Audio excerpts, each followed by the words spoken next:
This submission is a deeply impassioned political and ideological transcript that vigorously defends legislative sovereignty, critiques the Supreme Court's handling of a dispute regarding government advertising in Haaretz, and advocates for unrelenting military action in the north. And its raw, unfiltered connection to its target audience is absolutely its overarching strength. But we need to jump right into how to structure that energy. Unifying the disparate topics under a single overarching thesis will significantly amplify the material's overall impact. Yeah, completely agree. That structure is definitely the first thing that jumps out at you. Right, because the weakness right now is that the transcript aggressively pivots between deeply unconnected spheres. I mean, it starts with this constitutional grievance about the Supreme Court and government funding for Haaretz, but then it just abruptly shifts to tactical military strategies against Hezbollah in the north. Oh, and then it pivots again, right? Exactly, yeah. It pivots again to internal Likud party mechanics and the threat of left-wing imposters like Yair Golan. This fragmented narrative creates a thematic whiplash that dilutes the core political message. Reading the material feels like walking through a house where every room is painted a radically different color. It's striking and bold, but ultimately dizzying without a unifying hallway. So, a key theme running through this material seems to be unapologetic governance.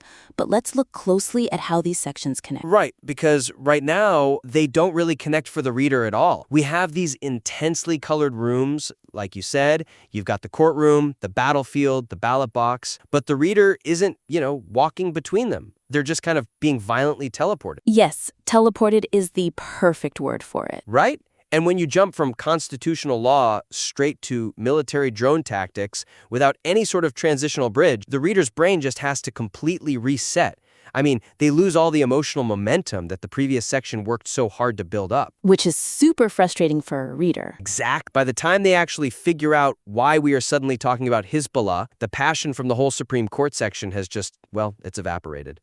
So the suggestion here is to reorder and connect these disparate sections using a central, explicitly stated framing device. And I think the concept of unapologetic sovereignty works perfectly. We need to use this theme as the connective tissue between the courtroom, the battlefield, and the ballot box. Okay, so let's unpack that a bit, because it's easy for us to just say, build a hallway. But what does that actually look like in the drafting process? Well, you have to establish the theme immediately. For example, you frame the Supreme Court incident not just as an isolated legal battle, but as the first pillar of fighting for legislative sovereignty. You lay down those floorboards from the very beginning. Ah, I see. So you set the expectation that this is a piece about who actually holds power. Exactly. And then you create a transition to the Northern Front by arguing that this exact same unyielding sovereignty must be applied to military tactics, like refusing to use proportional response against Hezbollah's drones. You make it the exact same philosophical stance. Oh, that makes so much sense. It creates this cascading logic from one domain to the next. Yeah. And finally, you transition to the Likud primary discussion by stating that maintaining this kind of sovereignty requires independent, fiercely democratic political leaders who won't bow to pressure. It ties it all together. It really does. But even with that hallway built, I think there's another hurdle, because the tone, especially in that opening section about the courts, it feels highly personalized. Which brings us to our next major point. Anchoring the fiery rhetoric in concrete legal principles will transform the material from a personal grievance into a formidable institutional critique. Yeah, that's crucial. Because the weakness here is that while the author's frustration with the Supreme Court judges specifically naming Barak Erez, Kabub, and Ronen is palpable, the argument relies way too heavily on the drama of the author being physically removed from the courtroom. Right, it becomes all about the ejection. Exactly. This personal framing overshadows the genuinely strong institutional arguments buried in the text, namely the concept of the government's inherent authority to withhold advertising funds from Haaretz, plus the application of Procedure 14.1 regarding freedom of expression, and the protections of Section 9 of the Immunity Law. Does the focus on being thrown out of the room actually undercut the intellectual weight of the legal argument? That makes sense, but could the evidence also support a different conclusion? Is there a risk that focusing solely on the courtroom drama might overlook the systemic issue?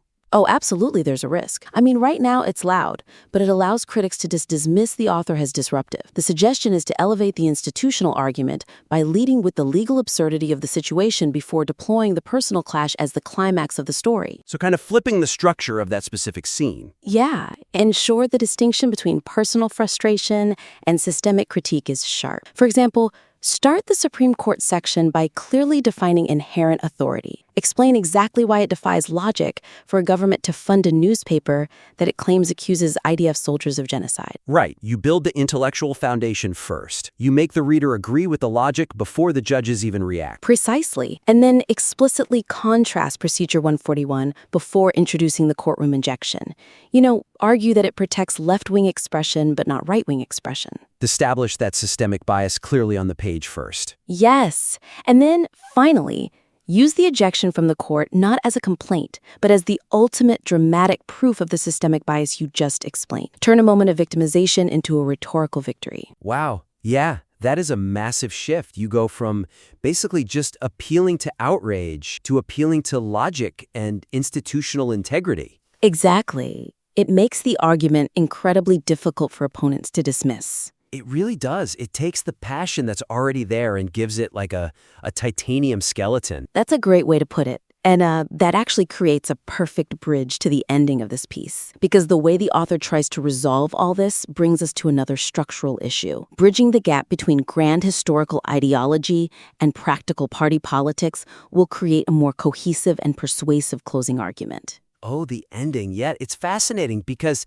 it attempts to do a massive amount of heavy lifting all at once. It really does. So the weakness here is that the piece concludes by invoking profound, sweeping historical tenets. It specifically quotes Jabotinsky's vow regarding the Hebrew state on both banks of the Jordan and the biblical injunction to remember what Amalek did to you. Right, which are, just massive existential concepts. Huge concepts, operating at a 10 out of 10 on the emotional scale. However, it awkwardly juxtaposes these massive concepts with highly specific bureaucratic complaints about Likud party mechanics. Like the limitation of 5 reserve spots, the armorings. Exactly. The armorings, the anxiety of the daily primary election grind, and the Haredi draft numbers of exactly 2,300 enlisted. Jumping from the historical survival of the Jewish people to the bureaucratic mechanics of party list reservations feels incredibly jarring. Building on that point, what if we looked at it from the perspective of the vote? Is the connection between Jabotinsky's ideology and party armoring fully established in the material,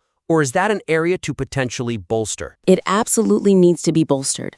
Because right now, the mundane details almost spatialize and trivialize the grand ideology. The suggestion is to weave the ideological foundations directly into the justification for the Democratic Party processes. So show the reader how the mundane spreadsheet is actually protecting the ideology. Yes, exactly. Make the mundane political details feel like the immediate, practical execution of the grand ideological struggle. But how do we actually write that without it sounding, kind of absurd? Well, as a concrete example, instead of treating the Likud primaries as a separate administrative topic, argue that maintaining strict internal democracy and fighting against excessive armorings is exactly how the party stays true to Jabotinsky's vision. Ah, I see. So you draw a direct line. Posit that only a party fully accountable to its true ideological base, rather than appointed elites, can actually execute the unapologetic war strategies and judicial reforms demanded earlier in the text. That immediately raises the stakes of the primary rules to match the stakes of the Amalek quote. It totally does. And finally, frame the daily fight for the primary voter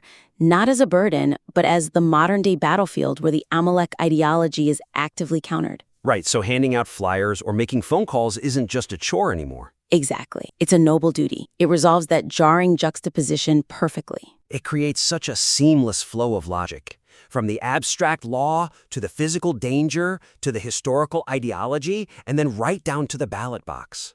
Yeah, it gives the reader a clear instruction manual. So, to briefly recap our main takeaways for this critique. First, implement an overarching theme of sovereignty to connect the disparate topics. Second, front-load the constitutional arguments to elevate the Supreme Court critique. And third, tie those grand historical quotes directly to the necessity of grassroots party democracy. It's all about moving some major furniture around, but the raw material is definitely there. It really is. So we invite the listener to apply these structural and tonal adjustments and submit their revised material back to the critique for further review. We're really looking forward to seeing the next draft.